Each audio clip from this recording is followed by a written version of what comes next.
Bruno Tertrais et Émile Okayem qui ont accepté d'être le conférencier ce soir sur les problématiques de la situation irako-syrienne, enjeu de la sécurité dans la région. Et Bruno Tertrais, que vous connaissez bien, mais que je représenterai parce qu'il est déjà intervenu dans le cycle de conférences cette année, et surtout qu'il y intervient très régulièrement puisqu'il est membre du comité de pilotage. Alors, c'est devenu pratiquement régulier de presque faire une sorte de point d'actualité à chaque conférence avant d'introduire les participants du jour, un peu plus avant.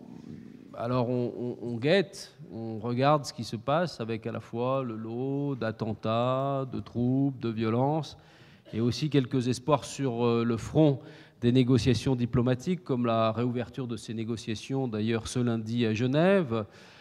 Bon, un contexte qui apparaît un peu plus favorable à cause, ou grâce plutôt à une trêve qui est à peu près respectée, allez, on va dire au moins, et depuis quelques jours seulement, à 80%, et puis l'acheminement de l'aide humanitaire à quelques 250 000 personnes. Évidemment, tout ça ne règle pas toute la question. On sait bien que les très grands clivages qui existent dans cette région, l'opposition Iran, Arabie Saoudite, dont on a vu notamment le 11 mars dernier les grandes manifestations un peu en forme de démonstration à l'égard de l'Iran, démonstration de force. Vous l'avez vu aussi parce que les médias s'en sont fait l'écho, le fait que, je dirais, la plupart des interprètes de la situation au plan militaire constatent un affaiblissement de l'État islamique, de Daesh qui se replie, même si, je dirais, contre-coup des frappes et de l'action désormais plus convergente de la coalition, des Russes, des autres contre Daesh, fait que Daesh assume les positions de cantonnement, se replie, est maintenu à terre, mais en même temps continue ses provocations, et notamment l'attentat à Bagdad du 6 mars dernier. Au Yémen, la même chose, une situation qui n'est pas évidemment très favorable, même si l'on a constaté ce signe positif, puisqu'une délégation outil est actuellement en Arabie Saoudite. Alors, pour parler de ce sujet, un sujet au long cours depuis maintenant un certain nombre de conférences, j'ai le plaisir donc d'accueillir Émile Okayem. Vous le savez, il a été directeur à l'Institut international des études stratégiques de Manama, à Bahreïn, ou plutôt vous ne le saviez pas forcément. En revanche, vous savez qu'il écrit, il est consultant pour de nombreux gouvernements dans différents médias. Vous avez dû voir notamment un certain nombre d'articles de lui dans Le Monde. Il est titulaire d'un Master of Science de l'Université de Georgetown.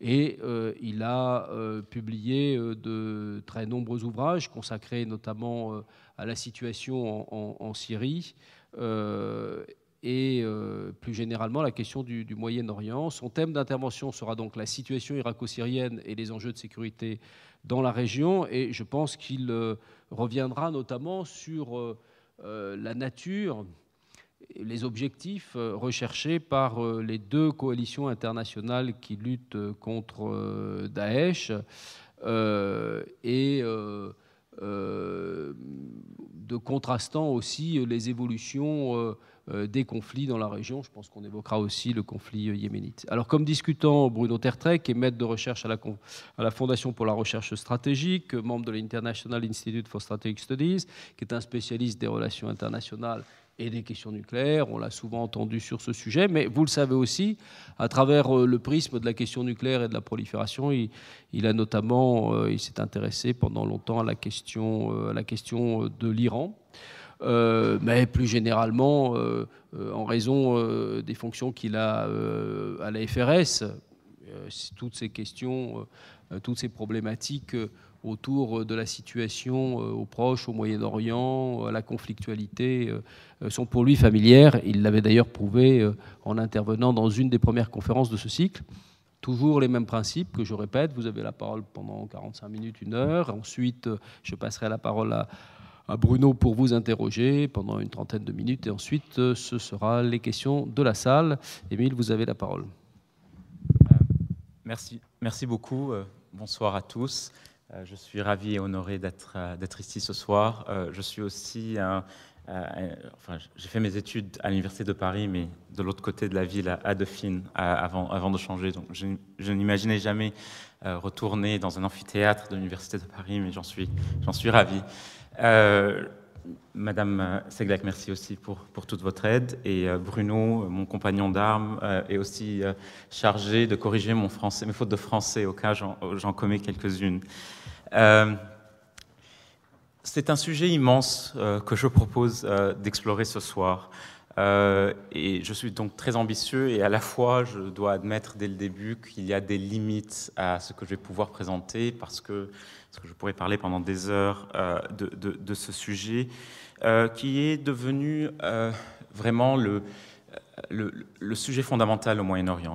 On assiste à une reconfiguration régionale qu'on peut comparer au plus grands développements qui ont affecté la région, depuis la fin de l'époque coloniale, mais même avant, en fait.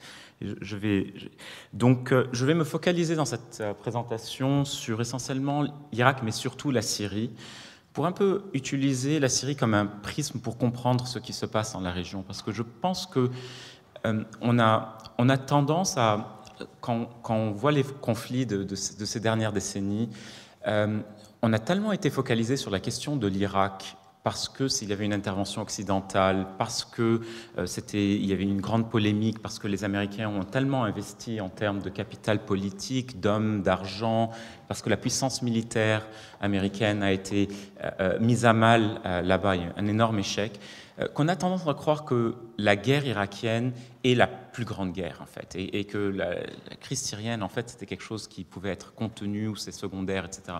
Et en fait, pas du tout. Ce que je vais essayer de prouver, de démontrer ce soir, c'est que c'est la crise syrienne qui, en fait, est en train de déterminer le nouveau visage du Moyen-Orient. Ce n'est pas... c'est un visage, une situation assez déprimante. Donc, avant tout, un court aperçu historique, parce que c'est vraiment 2 grands pays dont on parle ici, l'Irak et la Syrie. Ce sont deux piliers rivaux de l'ordre moyen-oriental après la période coloniale.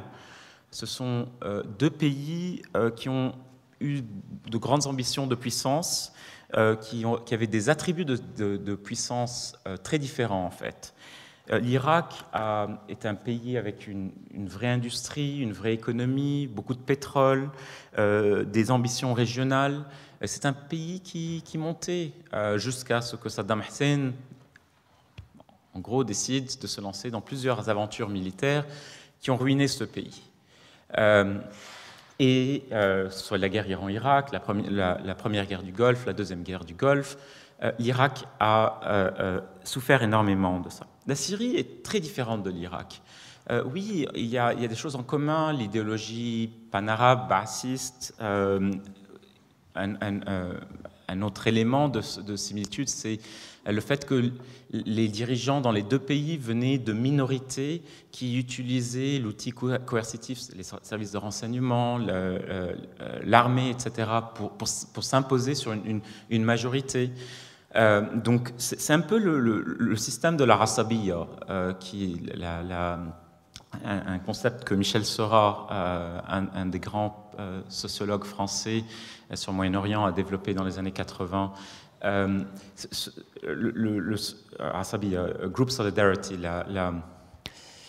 je suis désolé pour le sentiment d'appartenance, la solidarité de groupe, en fait. C'est un concept assez fondamental pour comprendre ces 2 systèmes, pas seulement ces 2 systèmes, aussi le système politique libanais et ailleurs dans la région. Mais essentiellement, la Syrie est un pays faible. C'est un pays qui était en fait victime de sa géographie. Ce n'est pas un pays qui avait une très grosse industrie. Militairement, n'était pas aussi puissant que l'Irak ou même que l'Égypte. C'était un pays qui souffrait du régionalisme, de régionalisme, d'une compétition entre Alep et Damas, etc. Et en fait, Hafez al-Assad a réussi à transformer la géographie d'une source de faiblesse en une source de force régionale. Il a réussi à s'immiscer dans tous les conflits régionaux, autour de lui, pour devenir un acteur incontournable. Donc, la Syrie est devenue un acteur fort, pas parce qu'elle avait des attributs concrets de puissance. C'est devenu un acteur fort parce que Hafez al-Assad était un génie dans la manière dont il manipulait sa géographie. Il l'a fait vis-à-vis d'Israël, le Liban, les mouvements palestiniens, ensuite l'alliance avec l'Iran, etc. Donc on parle de pays assez différents. Dans le cas de la Syrie, la transformation des années 2000 est essentielle pour comprendre ce qui s'est passé. Premièrement, la source de pouvoir de Hafez al-Assad, du père, qui est mort en 2000, c'était la périphérie. Il utilisait la périphérie pour contrôler le centre. Bachar al-Assad est un enfant du centre, qui a utilisé le centre contre la périphérie. Donc il y a eu un basculement dans les bases du régime qui est essentiel, en fait, pour comprendre la révolution et la guerre civile qui a suivi. Ce que je trouve paradoxal ici, c'est que je parle de deux des trois grands États arabes nationalistes, le troisième étant l'Égypte, des États soi-disant laïques, centralisés, forts, qui en fait aujourd'hui sont sur le déclin, en pleine guerre civile, et qui sont, dans le cas de l'Irak, ça s'est déjà produit, dans le cas de la Syrie, c'est probable, qui vont adopter le fédéralisme ou qui vont en fait s'affaiblir. L'idée du fédéralisme dans le monde arabe était vraiment une idée libanaise, plutôt chrétienne à l'époque, dans les années 70, mais le Liban n'a jamais adopté cette idée-là. Et c'était vraiment la Syrie et l'Irak qui étaient opposés à ce genre de gouvernance interne, le système de la fédéralisation, etc. Bon, maintenant on peut pousser ça à l'extrême, peut-être un scénario de partition dont je parlerai un peu plus tard. Mais c'est important de comprendre ces crises dans leur contexte historique et régional. Parce que, fort ou faible, l'Irak et la Syrie sont au centre des principales dynamiques et des principales tendances au Moyen-Orient. Au niveau géopolitique, je développerai cette idée, au niveau politique, idéologique, ce sont deux pays qui, parce qu'ils sont au centre géographique et culturel de la région, sont aussi au centre des dynamiques transnationales, dont je parlerai du djihadisme un peu plus tard, et bien sûr au centre de toutes les dynamiques sécuritaires. Alors, depuis 2003, on assiste à des ruptures très profondes dans l'équilibre des forces régionales au Moyen-Orient. C'est une période assez exceptionnelle, assez unique dans la composition de ce paysage régional, à cause de la montée des acteurs non étatiques, à cause de l'affaiblissement d'acteurs qui étaient très puissants et très ambitieux dans le passé. Donc c'est vraiment une redéfinition fondamentale du paysage stratégique qui est centrée sur le Levant qu'on voit aujourd'hui. Et pourquoi le Levant? En fait, quand on regarde la carte du Moyen-Orient, les changements qui ont une vraie portée régionale vont se produire et sont en train de se produire au Levant, plutôt dans le Golfe, pour plusieurs raisons. C'est dans le Levant qu'on a des États faibles aujourd'hui, qu'on a ou des États en faillite, qu'on a des sociétés diverses et divisées. C'est au Levant qu'on assiste au discrédit des élites traditionnelles, des élites postcoloniales. C'est au Levant qu'on voit une complexité du terrain qui est assez extrême, en fait.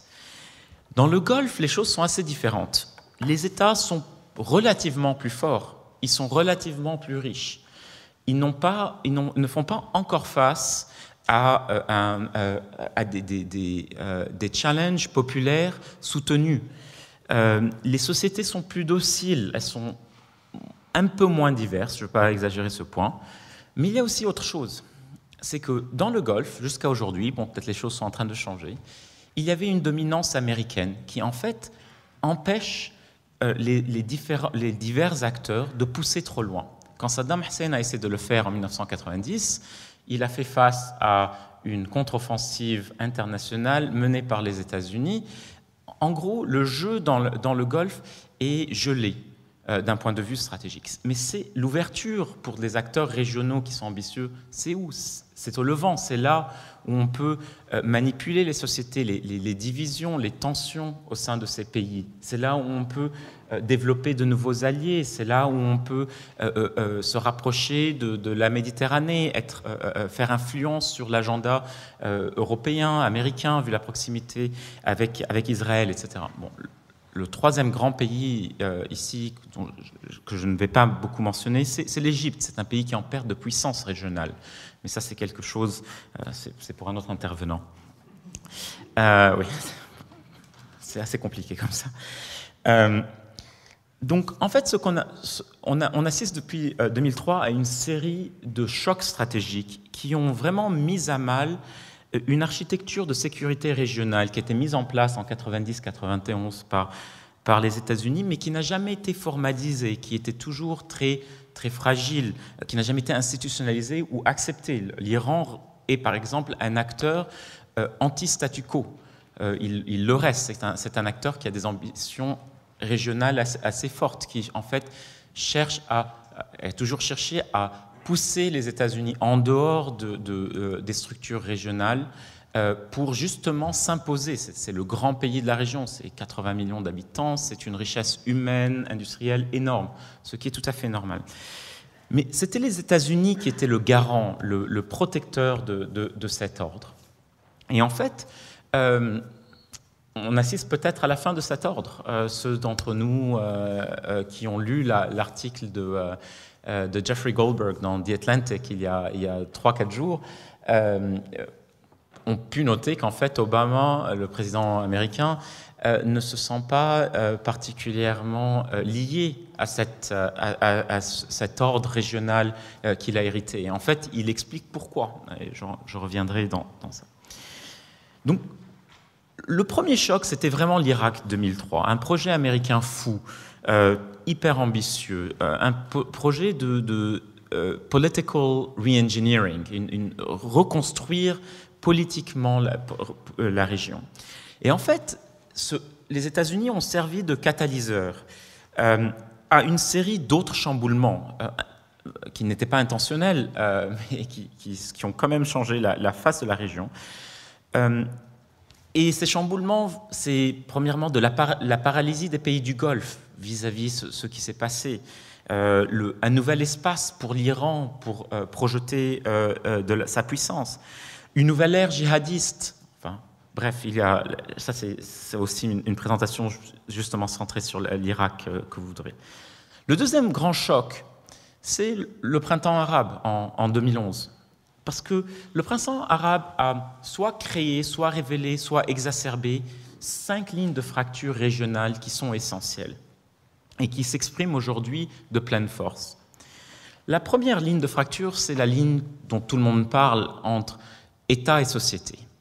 En gros, les demandes, les grievances de la société syrienne n'étaient pas tellement différentes de ce qu'on a vu ailleurs. Mais en fait, la meilleure manière de comprendre les révolutions arabes, et en particulier la Syrie, c'est en fait de penser à ça comme une vague. La vague, quand on la voit depuis la côte, elle est presque toujours similaire. Mais ce qui compte, c'est quand elle se brise sur la côte. Si la côte, c'est du sable, la vague est absorbée, si c'est des rochers, elle se casse, etc. Donc ce que j'essaie de dire, c'est que ce sont les particularités de chaque pays qui expliquent pourquoi ces différentes révolutions se sont déroulées de la manière dont elles se sont déroulées. Je ne vais pas comparer la Tunisie à l'Égypte, à la Libye, à la Syrie, mais vous comprenez un peu ce que je veux dire. Et la Syrie était très différente des autres États. Mais cette tension entre État et société, la perte de légitimité de l'État, les choix du gouvernement de Assad, etc., ont été fondamentales. je reviens au point que je faisais plus tôt, c'est vraiment ce changement dans la conception du pouvoir. Avant, la famille Assad utilisait la périphérie pour contrôler le centre. En 2011, à partir de 2000, c'était le centre contre la périphérie. Et en fait, c'est la périphérie qui s'est embrasée en Syrie. C'est la périphérie qui fournit l'essentiel des combattants rebelles, etc. La deuxième ligne de fracture, c'est les fractures ethniques, en fait. Et dans le cas de la Syrie, essentiellement la fracture entre la majorité arabe et la population kurde. La population kurde qui, en fait, a vu les Kurdes irakiens s'imposer, réussir à obtenir une autonomie, à créer une économie, à être un acteur en Irak et dans la région assez respecté. Et les Kurdes étaient vraiment des citoyens, je ne vais pas dire de deuxième, mais de troisième zone en Syrie. Des gens qui ont beaucoup souffert, dont l'identité culturelle était rejetée. La troisième ligne de fracture, c'est vraiment la tension entre l'islam politique et la laïcité. Mais la laïcité, dans le monde arabe, ce n'est pas celle qu'on connaît ici ou ailleurs dans le monde occidental. On a toujours l'impression que le contraire de confessionnel, c'est laïque au Moyen-Orient. Ce n'est pas vrai. En fait, je connais beaucoup de gens laïcs qui sont confessionnels dans la région. La laïcité au Moyen-Orient, c'est un style de vie. Ce n'est pas nécessairement un système de valeurs. Et c'est très important de comprendre ça d'un point de vue occidental, parce qu'on a tendance à voir, par exemple, Assad ou Saddam Hussein, etc., comme étant des laïcs, donc étant plus faciles à engager des gens. Ça n'a rien à voir. Les systèmes restent très confessionnalisés. La manière dont on contrôle les sociétés est confessionnelle. Ce n'est pas parce que quelqu'un a une femme qui n'est pas voilée ou parce qu'il parle anglais couramment ou qu'il n'a pas de barbe qu'il est laïque comme on le comprend ici. Et ça, c'est un des grands dangers du débat actuel. Et donc cette tension entre l'islam politique et la laïcité à l'arabe, on l'a vu se dérouler en Tunisie, on l'a vu se dérouler en Égypte, etc. Et en fait, le problème en Syrie, c'est que c'était un pays qui n'était pas très politisé, en fait, en 2011. C'est un pays où la politique avait disparu ces 4-5 dernières décennies, et qui a appris la politique très brutalement et qui a été exposé à une variété d'idéologies, de pensées politiques, d'un extrême à l'autre. Enfin, il y a beaucoup de gens modérés, laïcs, etc., dans l'opposition, ailleurs en Syrie, mais il y a aussi les tendances les plus dures qui se sont exprimées. La quatrième ligne de fracture, c'est vraiment ce sont les tensions au sein de l'islam politique. Il faut réaliser qu'en fait, il y a un grand spectre de forces islamistes. Et à l'extrême droite de ce spectre, c'est le djihadisme, qui en fait refuse le concept de l'État-nation. Quand on regarde la couverture médiatique, qui est en général très bonne en fait sur la Syrie ou sur d'autres, mais on a tendance à croire que les djihadistes, les islamistes, c'est tout la même chose en fait. Ce qui n'est pas vrai. Et il faut être très conscient de ces grandes différences, parce qu'elles ont un effet fondamental sur les dynamiques de terrain, et j'y reviendrai. Et finalement, la dernière ligne de fracture, ce sont les tensions géopolitiques dans la région. Arrive 2011, on assiste à quoi? À des ambitions turques démesurées, à un rôle qatari sur stéroïdes, en fait, les premières années, une rivalité entre l'Arabie saoudite et l'Iran qui devient rapidement la principale ligne de fracture dans la région. Et tout ça, ces 5 lignes de fracture, y compris les dernières, les géopolitiques, sont centrées sur la Syrie. C'est vraiment le pays, c'est le mix parfait. L'autre grande rupture dans la région, c'est vraiment la redéfinition du rôle américain sous la présidence Obama. Je vous réfère à nouveau à l'article de Jeffrey Goldberg sur la question. Mais en gros, c'est très simple, c'est ce que je disais avant. Les États-Unis ne veulent plus être le garant de l'ordre régional. C'est un rôle que cette administration ne veut plus assumer. Et cette administration a défini des intérêts beaucoup plus étroits en termes régionaux. Ils ne sont plus intéressés par... je suis sûr qu'il y a quelqu'un d'autre qui présentera sur cette question, mais en ce qui s'agit du Moyen-Orient, l'idée, c'est premièrement que le Moyen-Orient n'est plus tellement important, pour pas mal de raisons. La deuxième, c'est que non seulement il n'est pas tellement important, mais l'influence américaine est limitée. Les États-Unis sont intervenus en Irak, ils avaient 150 000 hommes. Sur le terrain, ils ont investi un trilliard de dollars, etc. Et le résultat est pathétique.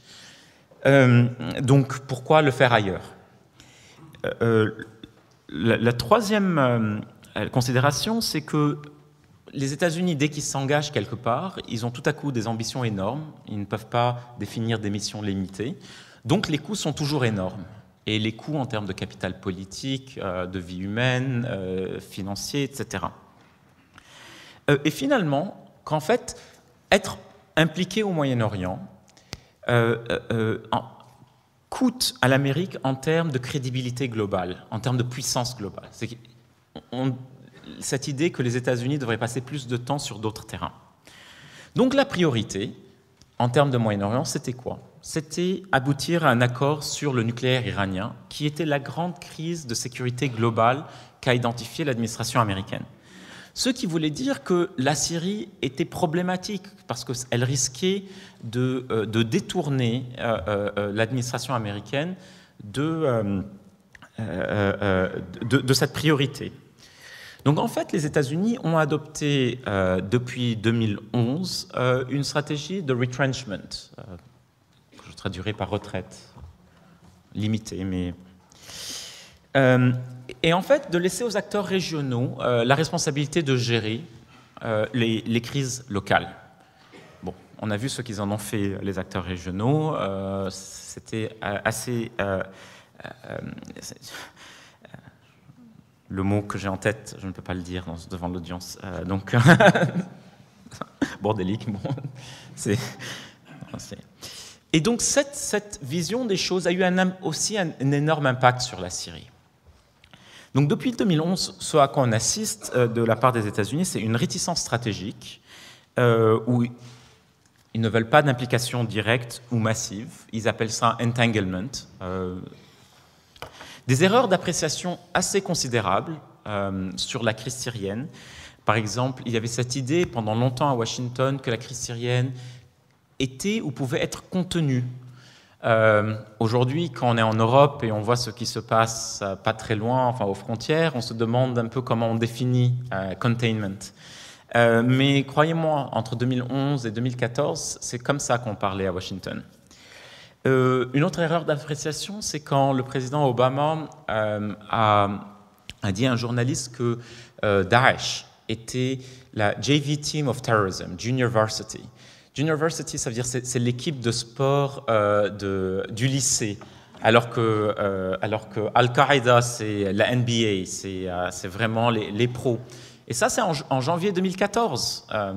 Donc, 60 milliards de dollars, c'est le montant que les Américains dépensent sur leur communauté du renseignement. Et c'est une erreur d'appréciation massive. On a vu ça 6 mois plus tard avec la prise de Mossoul par Daesh. Et les États-Unis ont lancé des demi-mesures.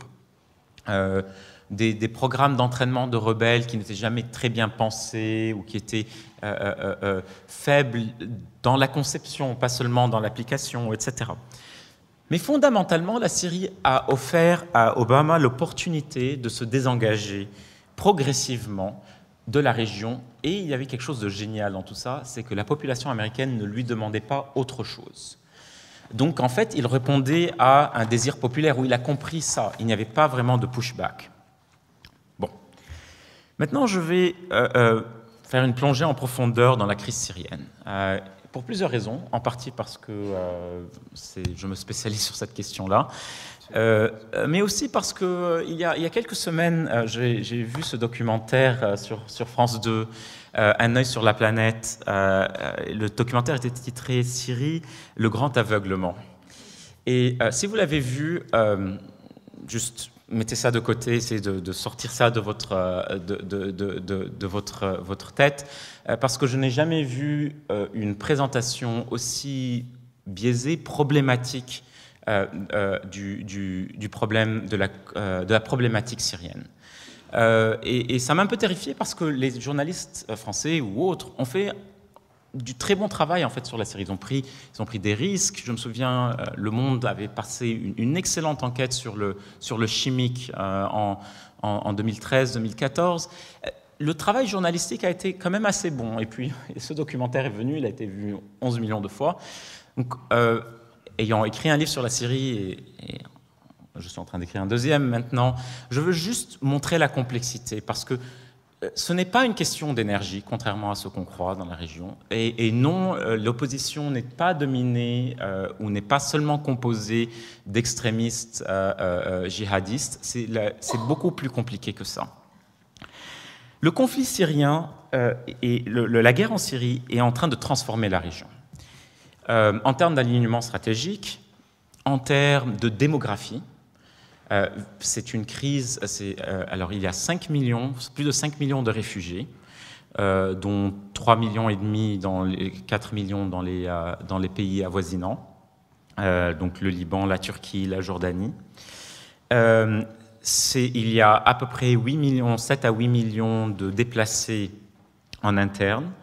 Donc la géographie, la démographie syrienne ont été fondamentalement changées par cette crise. On parle de plus en plus d'un retraçage des frontières et le pays est exposé à des interventions multiples d'acteurs étatiques, non étatiques, d'acteurs internationaux, régionaux, etc. Donc c'est un conflit qui a été local au début, puis qui a été régionalisé, aujourd'hui qui est complètement internationalisé dans la gestion de la diplomatie, mais aussi dans les combats. En fait, si l'intervention russe n'avait pas eu lieu, je pense qu'Assad aurait été dans une position de faiblesse extrême aujourd'hui, vu les échecs qu'il y avait. Donc, ce rôle a été fondamental dans la configuration du terrain aujourd'hui. J'irais même jusqu'à dire que la guerre en Syrie a un impact encore plus grand d'un point de vue régional que, par exemple, la création de l'État d'Israël en 1948. C'est le même choc au système régional. Je ne vais pas faire l'historique de la révolution puis de la guerre civile syrienne, mais je veux juste décrire un peu les stratégies des différents acteurs pour comprendre pourquoi on est là où on est aujourd'hui. La stratégie de Assad a toujours été de créer une trame narrative et un choix politique, mais aussi opérationnel, entre lui-même et des extrémistes. Il n'y avait pas beaucoup d'extrémistes au début, c'était très marginal. Mais en fait, les choix de Assad et les dynamiques de conflit et les choix des rebelles eux-mêmes ont abouti à quelque chose qui se rapproche de ce choix, malheureusement. Je ne pense pas qu'on y est déjà confronté. Sa stratégie a toujours été une stratégie d'escalade graduelle pour désensibiliser l'opinion publique. En fait, quand on y pense aujourd'hui, cette crise qui est un impact humanitaire extrême ne reçoit pas en fait la couverture, l'attention qu'on aurait cru. En fait, on s'est habitué à tout ça. Au début, c'était des soldats qui tiraient, ensuite c'était de l'artillerie, ensuite c'était des missiles balistiques, puis des armes chimiques, puis etc. Et on s'est lentement habitué à cette escalade. Et on s'est senti désarmé, on a été vraiment désensibilisé. Et en fait, c'est une stratégie délibérée du régime, ce n'est pas un accident, cette escalade continue. Assad a toujours profité d'une chose, c'est une supériorité militaire incontestable, en partie parce qu'il contrôle l'artillerie lourde, mais surtout les forces aériennes. Alors ça, c'est un avantage qualitatif qui a été fondamental. L'autre aspect militaire, c'est vraiment la cohésion de son armée. Il a été capable de maintenir la cohésion de son armée, ça c'est vraiment la legacy, l'héritage de son père, d'une organisation des forces armées de renseignement très pointue, très sophistiquée, qui a créé une cohésion au sein de l'appareil de répression. Il a aussi reçu un soutien qualitatif de ses alliés régionaux considérable. Et on voit ça aujourd'hui. On a tendance à être focalisé sur, et à juste titre, sur les djihadistes sunnites qui vont en Syrie. Le nombre de djihadistes chiites en Syrie est tout aussi considérable. Ils sont plus disciplinés, ils travaillent en parallèle avec les forces d'Assad, etc. Ça n'en reste pas moins des forces djihadistes, des forces transnationales, qui ont des agendas idéologiques, qui ont une mobilisation sectaire qui se déploie là-bas. La différence, c'est que, premièrement, ils ne sont pas aussi brutals, ils ne mènent pas d'opérations en dehors du théâtre moyen-oriental, et ces forces sont beaucoup plus disciplinées. Elles ont des objectifs stratégiques beaucoup plus clairs. Et finalement, ce que je voulais dire en particulier ici, vu la crise des réfugiés, vu l'attention tout à fait justifiée, c'est la souffrance humanitaire et la crise des réfugiés qui en est le produit.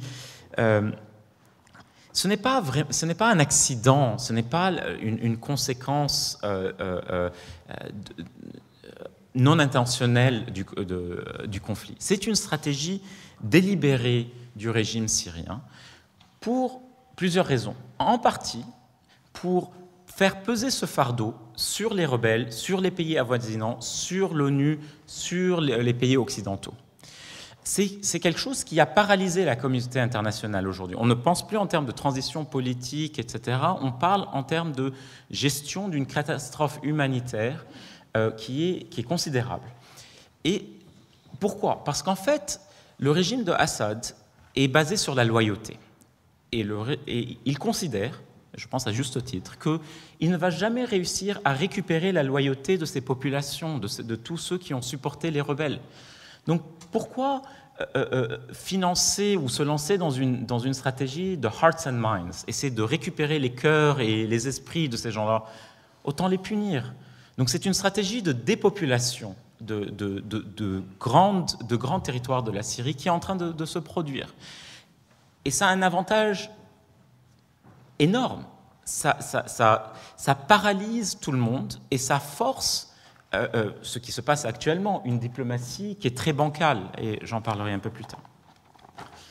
En face de Assad, on a une opposition, une rébellion qui sont immatures, en fait, qui ont été immatures, parce qu'ils n'ont pas fait de politique pendant très longtemps, parce que la rébellion elle-même est le fruit de frustrations locales. Je parle justement de la périphérie, de gens qui ont beaucoup perdu ces années, qui sont engagés dans cette révolution par esprit de revanche. Et donc cette opposition, cette rébellion, dès le début, était fragmentée idéologiquement, géographiquement. Les régionalismes dont je parlais au début se sont révélés très forts. J'ai conduit une étude, et d'autres aussi, sur la géographie de la révolution syrienne. C'est très intéressant de comprendre pourquoi telle ville s'est soulevée et pas telle autre. Bien sûr, il y a la diversité ethnique, confessionnelle, qui explique ça en partie, mais pas seulement. Il y a des facteurs économiques très importants, des facteurs sociaux. Cette opposition et cette rébellion aussi étaient, comme je l'ai dit, immatures stratégiquement. On ne peut pas trop leur en vouloir, parce que c'était vraiment un tourbillon massif dans lequel ils sont rentrés. Leur escalade, qu'elle soit militaire ou politique, a quelquefois été accidentelle. Ils ont essayé de s'adapter à l'escalade du régime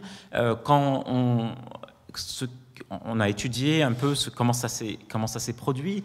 Ça commençait vraiment par des groupes locaux de défense du village, du quartier, etc. Et ça a pris une vie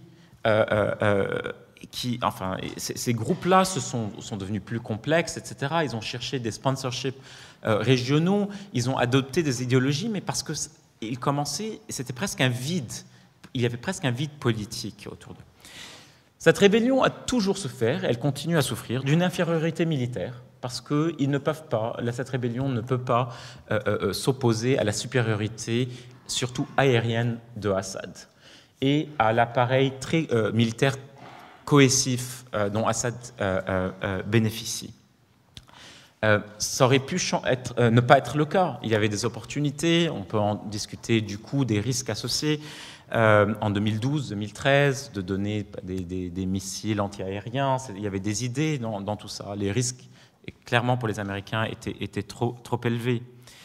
Mais ces rebelles ont aussi souffert d'autres choses. C'est d'un soutien régional et international compliqué, conditionnel, qui souvent était en compétition. Donc l'Arabie saoudite et le Qatar, l'Arabie saoudite et le Qatar étaient des rivaux, surtout sur les questions d'islam politique. L'Arabie saoudite et la Turquie étaient des rivaux aussi sur les questions d'islam politique, mais aussi des rivaux géopolitiques. Donc il n'y a jamais eu de stratégie très cohérente pour aider la rébellion.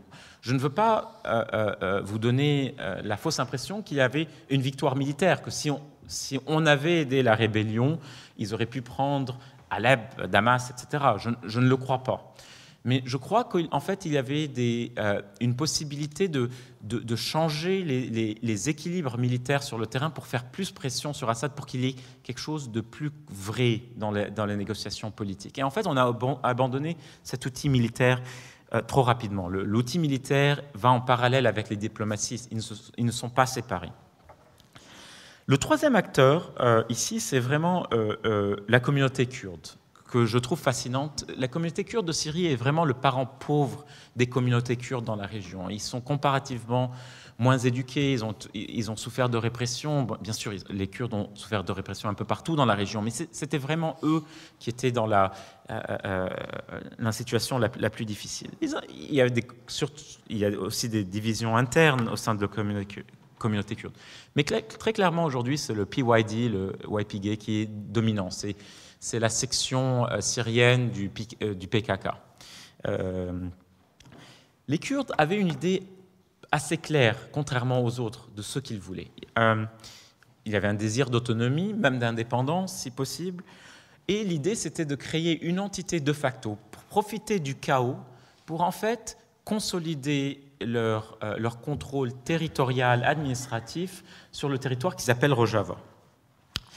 Et pour les Kurdes, la menace djihadiste, une menace qu'ils ont sentie, enfin, qui leur a coûté beaucoup de gens, était aussi une opportunité, en fait, parce que c'est grâce à cette menace qu'ils ont pu obtenir le soutien politique et militaire international qui explique aujourd'hui la situation relativement bonne dans laquelle ils se trouvent. Les Kurdes aujourd'hui sont dans une situation assez complexe, en fait, mais ironique, où en fait ils ont deux soutiens internationaux, les États-Unis et les Russes. Ils sont dans une situation où ils peuvent jouer l'un contre l'autre. Il n'y a pas beaucoup d'autres acteurs non étatiques qui peuvent se vanter d'avoir deux superpuissances de leur côté. Bon, je vais parler un peu de la compétition régionale autour de la Syrie, parce que c'est vraiment un sujet clé, vu les risques d'escalade régionale, en fait, qui sont assez réels.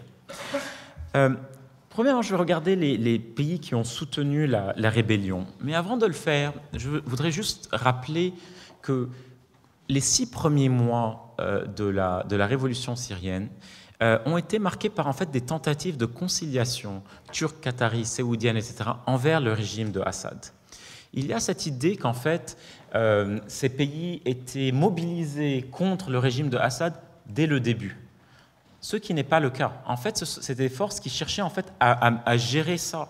Il y a eu beaucoup de tentatives de conciliation avec le régime syrien, des conseils de ne pas se servir de la répression, de parler à certains groupes islamistes, y compris les frères musulmans, etc., pour parvenir à un accord assez cosmétique, rien de fondamental dans la région. Donc ça, c'est juste pour rectifier un peu l'histoire, cette idée que tout le monde était opposé dès le début à Assad. Le premier acteur dont je vais parler, c'est l'Arabie saoudite, qui, après 6 mois, en fait, a bâti un rationnel stratégique pour expliquer un investissement assez considérable pour faire chuter le régime de Bachar el-Assad. Le premier, c'était en fait, de compenser la perte de l'Irak. Je ne prétends pas que l'Arabie saoudite contrôlait l'Irak, mais c'était un bulwark, c'était un État tampon qui était très bénéficiaire et qu'ils considèrent avoir perdu, que l'Iran a gagné depuis 2003. Donc on dit, on va très bien, on a perdu l'Irak, on va compenser ça en gagnant la Syrie. Et devinez quoi, la Syrie, parce qu'elle a une majorité arabe sunnite, ça devrait être assez facile. Je décris juste l'état d'esprit. Deuxièmement, l'idée, c'était que gagner la Syrie, une victoire en Syrie, ce serait aussi une victoire au Liban et en Palestine. Qu'en fait, les Saoudiens avaient passé des années à essayer de gagner au Liban, où ils avaient soutenu Rafi Hariri ou d'autres groupes, etc. Et en fait, ça ne marchait pas. Mais bon, si on gagne la Syrie, on va gagner ces deux autres acteurs, le Liban et la Palestine. Le troisième rationnel, c'était mettre un frein à l'expansion de l'Iran.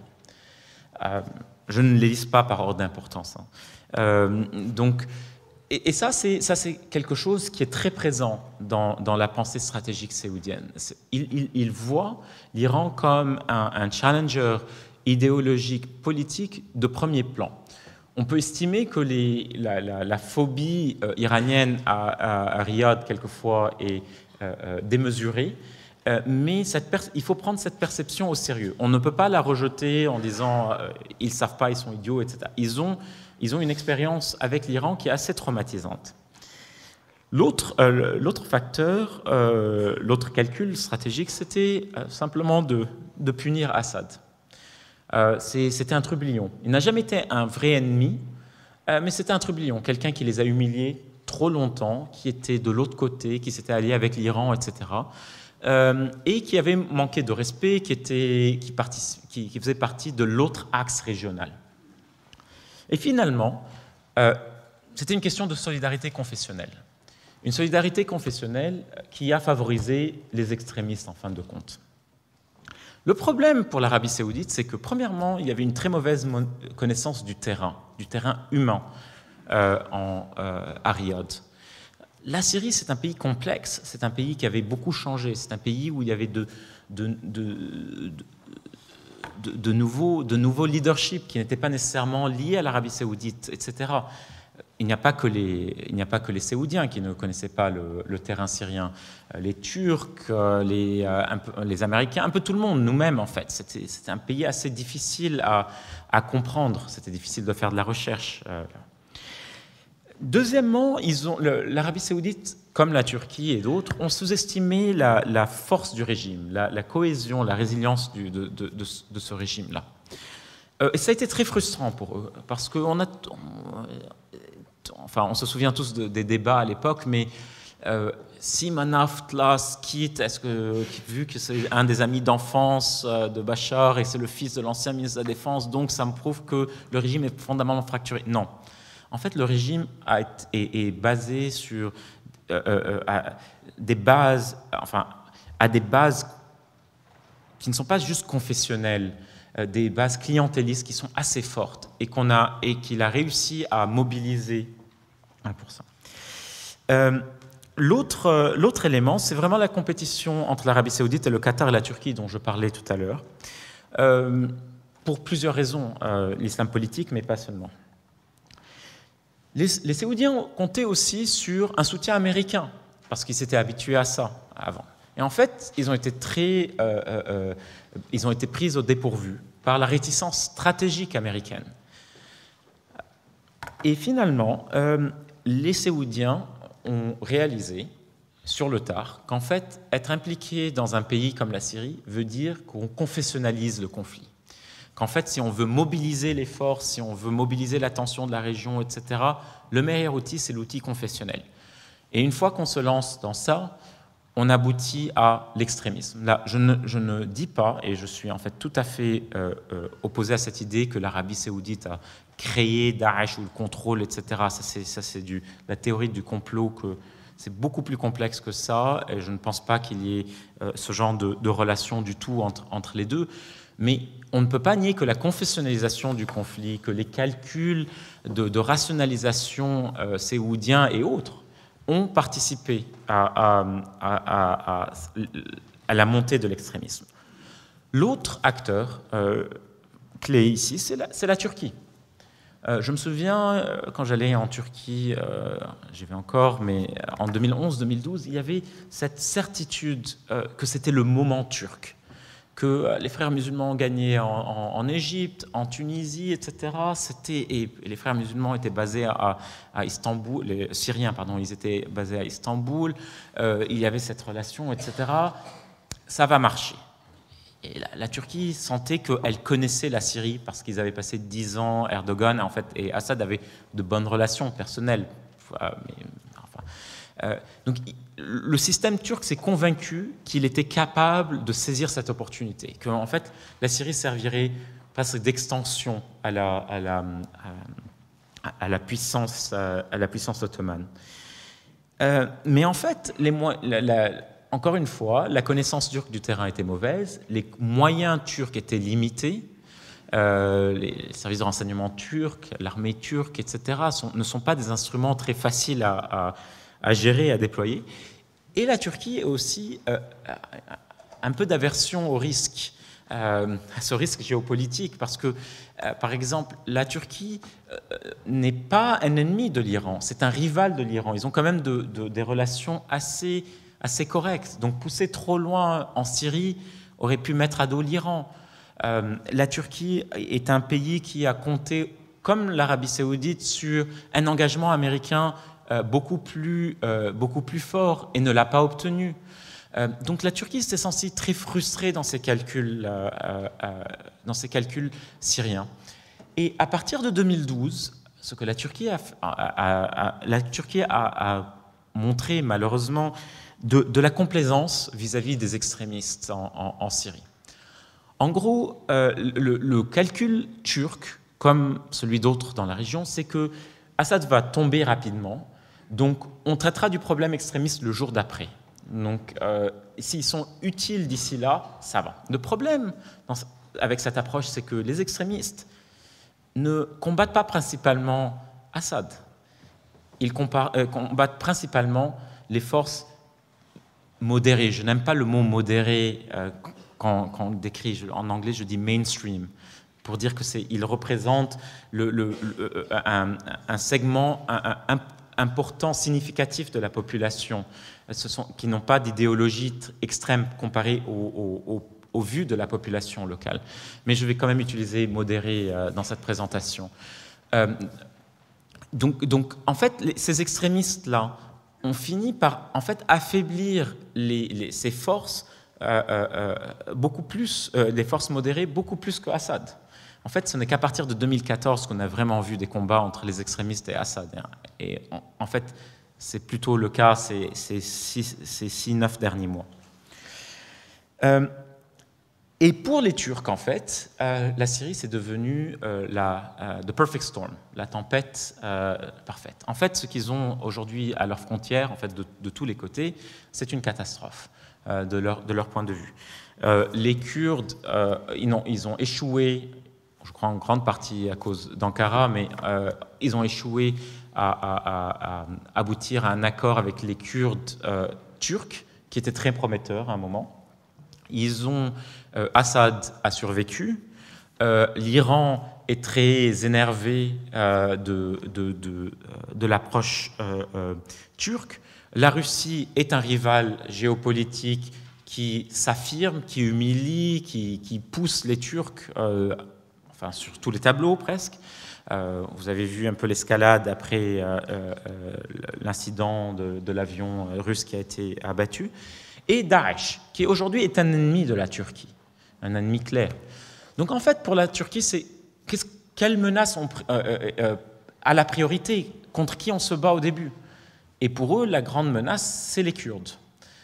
Donc, et je peux comprendre leur dilemme. Comprendre ne veut pas dire accepter.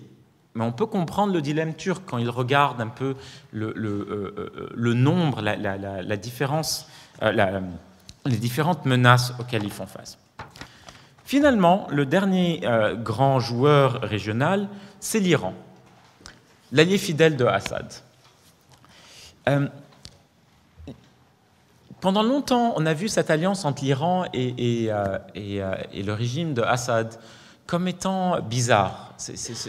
L'une était une théocratie révolutionnaire, l'autre est un État soi-disant laïque, baathiste, arabe, nationaliste. Enfin, il y a beaucoup de différences entre les deux. La manière dont j'aime décrire cette alliance est la suivante. C'est un mariage arrangé, mais ils ont fini par tomber amoureux l'un de l'autre. Ils n'ont pas vraiment réalisé, mais voilà. Et en fait, c'est une alliance qui est devenue assez fondamentale dans la région, qui a survécu à beaucoup de choses, que les gens me disent c'est une alliance de convenance. Une alliance de convenance qui survit à tellement... enfin bref, je ne suis pas marié, mais vous pouvez m'expliquer, si quelqu'un ici peut m'expliquer comment on rentre dans une relation pareille et ça ne casse pas, c'est un très bon conseil pour le reste de ma vie. La Syrie est un élément clé dans le dispositif idéologique et stratégique iranien. La Syrie est un ami fidèle de l'Iran. C'est un ami qui n'a pas quitté l'Iran dans les années 80 pendant la guerre Iran-Irak, malgré les demandes, l'insistance de solidarité arabe qui a rejeté tout ça. La Syrie a toujours offert une couverture idéologique, une couverture arabe sunnite à l'Iran dans sa stratégie d'expansion régionale. Et la Syrie est au centre de ce triangle avec le Hezbollah. Le Hezbollah qui est le principal allié, un allié organique de l'Iran, un allié qui est un instrument de coercitif, un instrument de dissuasion contre Israël, contre les États-Unis, contre d'autres acteurs, qui est vraiment un acteur formidable sur la scène régionale quand on y pense. Donc, en gros, les Iraniens ne se sont pas vraiment posé la question. À partir de 2012, ils ont offert un soutien qualitatif et quantitatif considérable au régime de Assad. Un soutien politique, bien sûr, mais un soutien militaire assez conséquent, mais je vais le qualifier dans une seconde. Et autre chose, l'Iran est capable de mobiliser ses alliés chiites dans la région. Et ça a eu un très grand impact aujourd'hui. Je parlais tout à l'heure des djihadistes chiites qui se combattent en Syrie. Vous savez, il y en avait 20, 25 000 il y a un mois. Là, je ne sais pas à combien on les estime, mais ce sont des chiffres considérables.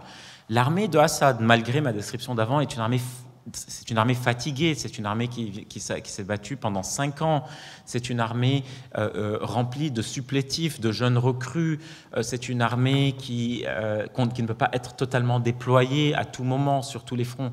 Donc tous ces auxiliaires djihadistes chiites ont été organisés, ont été formés, ont été armés essentiellement par l'Iran, qui les a déployés sur plusieurs terrains, partis en Irak, mais aussi en Syrie. Donc l'Iran est un élément essentiel de la stratégie de survie d'Assad. Et dans la compétition régionale, je vais le dire, l'Iran est supérieur à l'Arabie saoudite et à la Turquie. Et pourquoi ? Premièrement, c'est une question d'expérience. Ça fait 35 ans que l'Iran fait ça, s'implique dans des conflits, dans des guerres civiles à travers la région. Ils savent faire ça. Ils l'ont fait au Liban, ils l'ont fait en Irak, ils l'ont fait en Afghanistan, ils le font en Syrie maintenant. Donc c'est de l'expérience. Les Turcs et les Saoudiens ne l'ont pas fait. Les Saoudiens ont exporté, ils ont exporté de l'idéologie, mais ils n'ont pas nécessairement créé des instruments. Ils n'ont pas nécessairement créé des alliés organiques, quelqu'un qui est relié au centre, à Téhéran.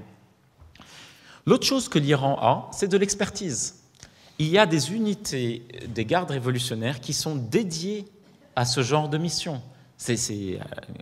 Quds Force, du côté du Hezbollah, c'est l'unité 3800, etc. Ce sont des instruments qui sont déployables assez rapidement. Ce sont des gens qui savent former d'autres pays, qui apportent une expertise technique, militaire, qui sont des combattants aguerris dans beaucoup de cas.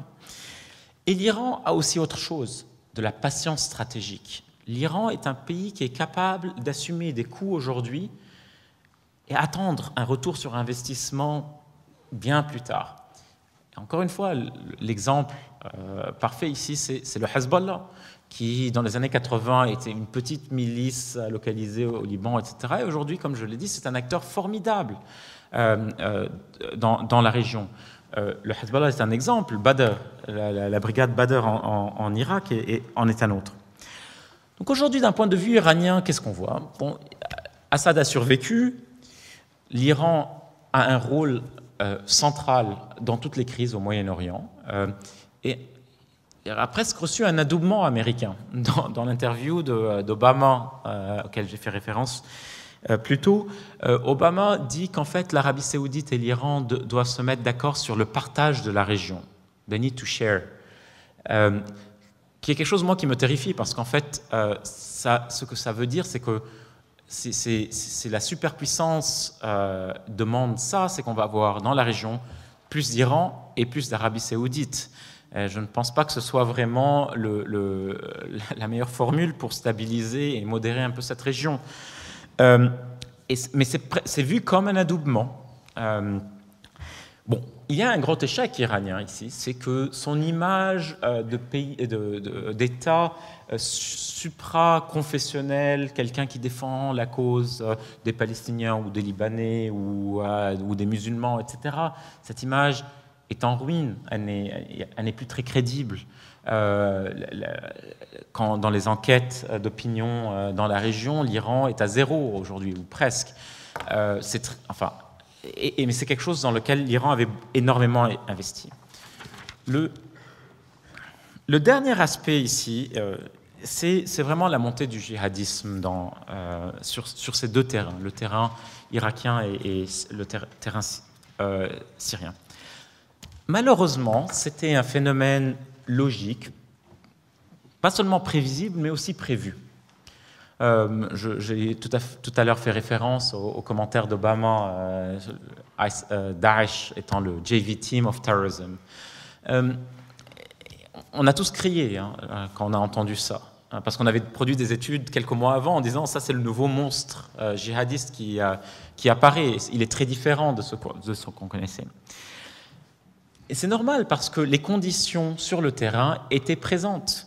Un vide sécuritaire incroyable, de vraies haines, de vraies grievances, de vraies frustrations politiques. En Irak, par exemple,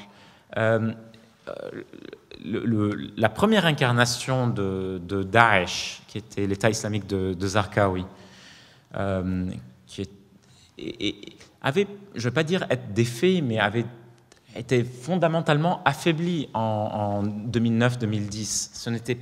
C'était presque une bête mourante, mais une bête mourante qui attendait les bonnes conditions pour rebondir. Et la gouvernance très sectaire de Maleki, de Nouri al-Maleki, le Premier ministre à l'époque, a abouti à ça. Dès qu'il y avait des dissensions politiques, etc., si elles venaient de la communauté sunnite, il ne les a jamais mis prises au sérieux, il n'a pas essayé de se réconcilier avec ça.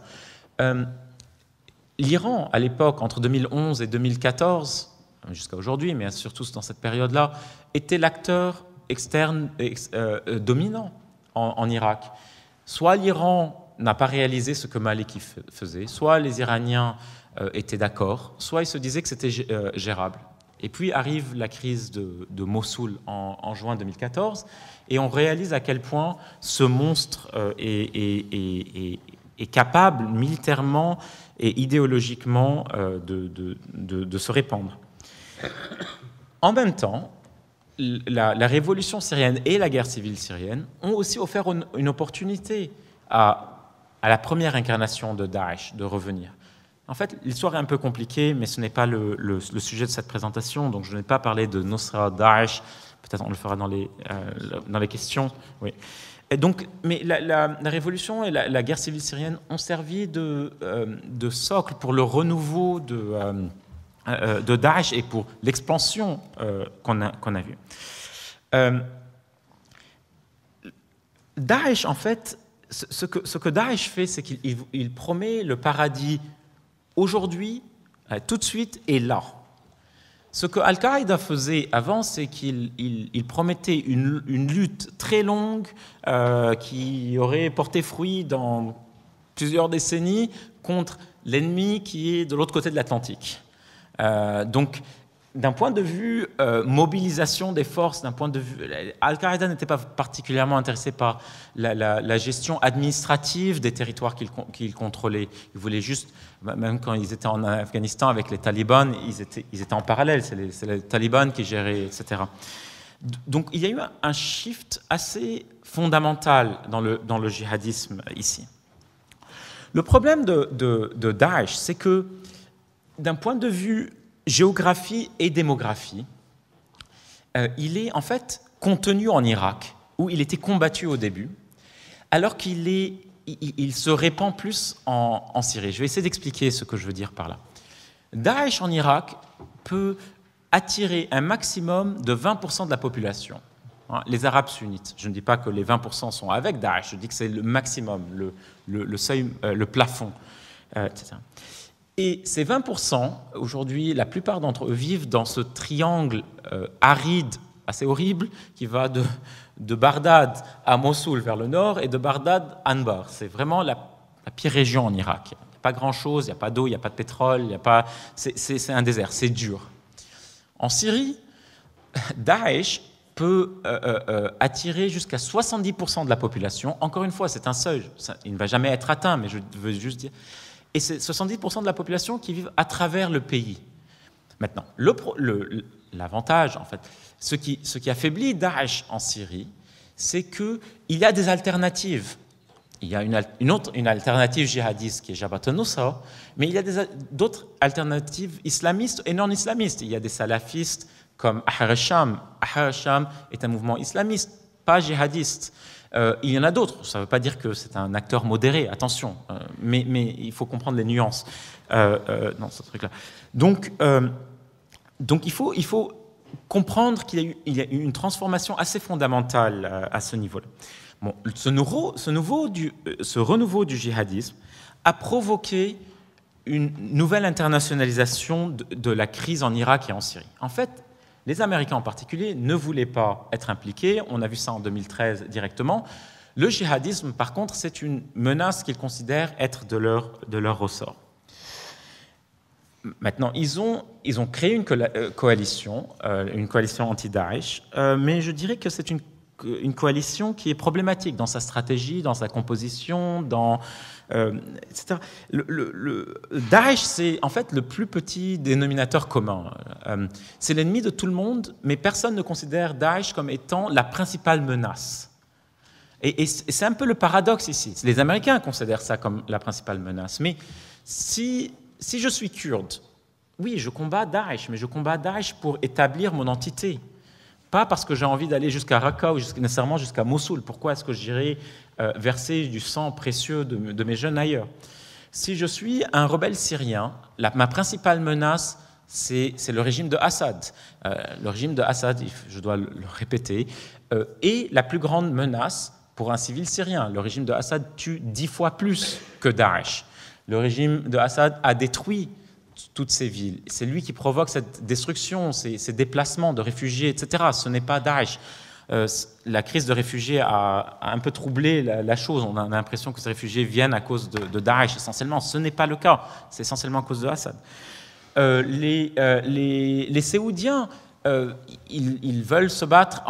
Au début, ils ont cru Daesh c'est bien parce qu'en fait ça punit Maliki, ils se battent un peu contre Assad, ça provoque des problèmes aux Iraniens.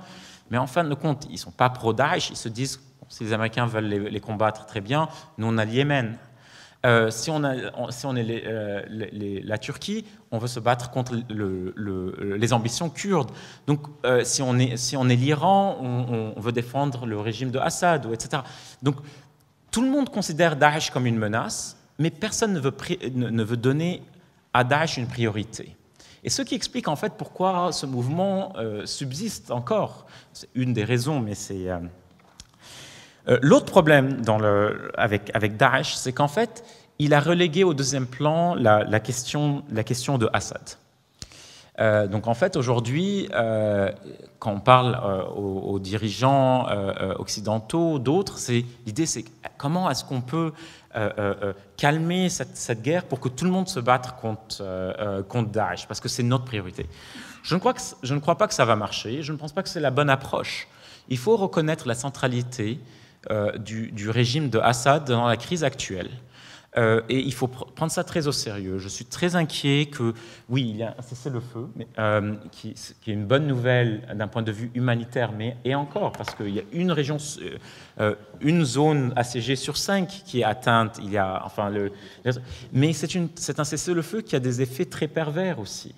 C'est un cessez-le-feu, par exemple, qui sert comme couverture à des avancées du régime aujourd'hui.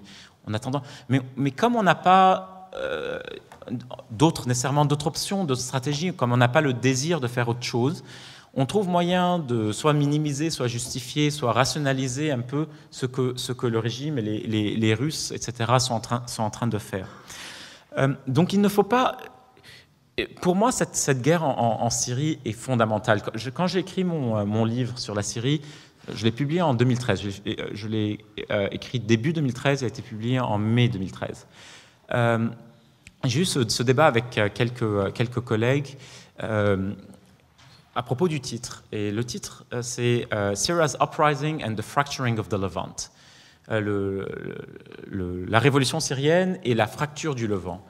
Ils n'étaient pas très convaincus par le mot fracture du Levant. C'était un peu trop dramatique pour eux. C'est un choix que j'assume entièrement à l'époque. La couverture aussi. Certains de mes collègues m'ont conseillé de mettre une photo de Assad qui brûlait. Non, j'ai choisi une photo d'une rue d'Alep complètement détruite, mais avec un brouillard, etc., pour montrer que ça va durer, que c'est une destruction sociétale systématique qui est en train de se produire. Et en fait, aujourd'hui, je suis triste de dire, mais c'est un conflit qui a encore assez de fuel pour durer plusieurs années. Et c'est ça qui m'inquiète. Et on ne peut pas regarder cette crise simplement à travers le prisme des réfugiés ou du terrorisme. Il faut, bien sûr, ce sont deux aspects fondamentaux de la crise. Mais il faut reconnaître que c'est une crise qui est au centre d'un bouleversement générationnel au Moyen-Orient, quelque chose d'historique. Et il faut prendre conscience de l'énormité de cette crise à tous les niveaux et ne pas créer de faux choix. Je vais m'arrêter ici. Merci pour votre attention. Merci, Émile.